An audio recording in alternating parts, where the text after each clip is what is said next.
Oh boy, looking at all of you here, I'm a bit nervous, but I hope I do good going first. Oh, thank you. See, that shows nervousness.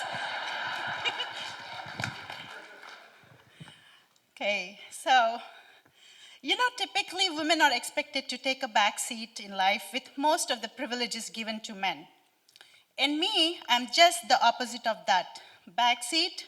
No way, baby. I drive, or you go home. From a young age, I had a sense of unease regarding universal acceptance of gender biases. As a little girl, I wondered, why is our domestic help always female? Why are there no male teachers in my school? And why do men refuse to change their own kids' diapers? These recurring questions consumed me as I was growing up, and this curiosity was amplified by the fact that I almost felt alone in noticing these things. In fact, it seemed like I was only one constantly noticing these indifferences while everyone else around me seemed to either turn a blind eye or were mostly comfortable to accept our gender roles and had no problem accepting things the way they were. I, however, was restless. It always felt like something was amiss. I believe this restlessness created a strong voice for me inside me for women's progression, justice, equality, courage, and self-efficacy. I remember when I was 8 years old, a voice grew inside me which yearned to speak for the progress of women and lack of overdue justice, which I shared with my dad. I spoke to my dad with conviction. I told him about my growing desire to do something about all the unjust and unfair treatment of women. He smiled and said to me, "Yes, you can make a difference, but that will only be possible if you have the ability and knowledge to do so." These words stuck with me, and they have made an everlasting impression on me as I feel their impact today. It might sound like a simple conversation between a father and a daughter, but his words emboldened me to be the woman I am today. They gave me the courage to be unapologetically me, not in the sense of not being able to apologize, but in the sense of not having to apologize for being myself. Thank you. I believe all my decisions in life since then, in some ways, have been a continuation of that conversation I had with my dad and a further expression of my desire to make a difference for myself and women everywhere. When I came to United States in the late 90s, the IT industry was booming and information systems was a definite buzzword. It piqued my interest, and after great consideration, I chose to pursue Masters in Management Information Systems, landing me a career I'm passionate for the last 25 years. I began working in an industry where women were few and far between, let alone being in the key leadership positions. At that time, I was not only one of the few women in this field, but also a woman of color and first woman to wear a hijab at my place of work. Thank you. It was no surprise that my family and friends discouraged me from wearing a hijab to the interview. Unfortunately, because of my hijab, they thought I could not be accepted in a traditionally male-dominant field. They feared Islamophobia, worrying prejudice towards me, but I was fearless. I wanted to be true to my identity. I want others to focus on my intellect and not my dress or my looks. I was convinced that they could see past my dress code and focus on my competence for the job. And to everyone's shock, they did. I have encountered many frowns and raised eyebrows regarding my ambition to excel in my career without compromising my identity.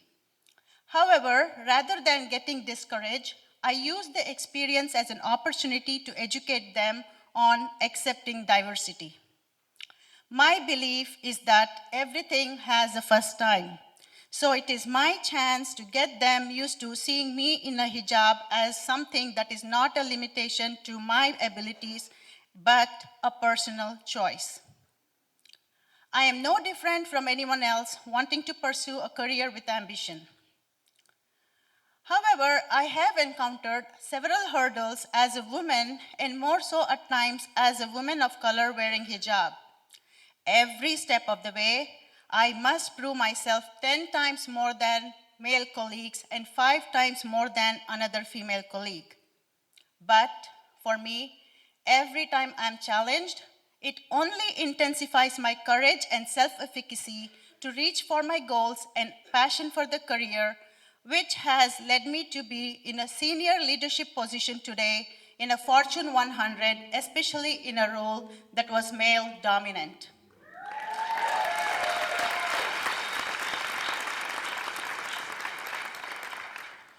You know, not only at work, but I've also encountered indifferences at social setup, be it at my kids' school volunteering for a field trip or attending a work event. In fact, people often have an indifferent body language towards me, but I always take the initiative to break the ice. I get the first looks like, what is she doing here? And I literally enjoy those looks. It humors me to intrigue them of myself, especially when I reveal to them what I do. I don't shy away to ease the situation, knowing that other party would just not do that. I remember one time at my daughter's field trip, there were several moms and couple dads volunteering. To my astonishment, most of the women were unfriendly towards me. Coincidentally, one of the dads worked with me and shared what a great leader I am. And that quickly changed the attitude of those women towards me. They started to smile at me.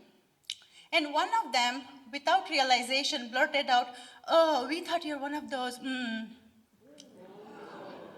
I said to them, "I am one of what?" I further asked them, "How many of you are working moms here?" Only 2 said they were. I firmly but politely asked them, "Why is it different if I was a stay-at-home mom wearing a hijab?" There was absolute silence.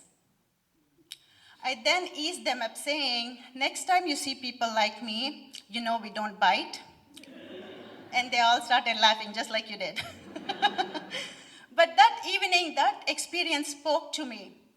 What would happen if another minority woman who was excluded like I was, would she have courage to deal with the situation without feeling low and questioning her identity? It's amusing to me how most of the time people just assume I am a stay-at-home mom and start the conversation, "What does your husband do?" I get perplexed. I get perplexed as to why is it that you ask me what my husband does when I ask you what you do? In another instance, a couple years ago, I was in Chicago carrying a Louis Vuitton bag.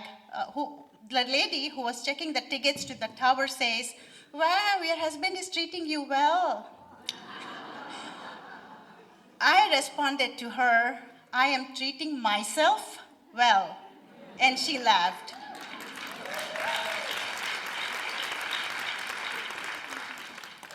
You see, in both these instances, many women may just ignore that as a normal conversation.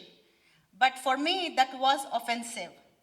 Why were they assuming I'm not a working woman, or I cannot afford a bag without my husband's money? To me, ignoring that is falling into a normalization trap. If I ignore and laugh it off, I am encouraging more people to continue to carry on their presumptions and false perceptions of certain ethnicities, minorities, and other. My voice and my intellect are my strength, and I would not let anyone define that for me.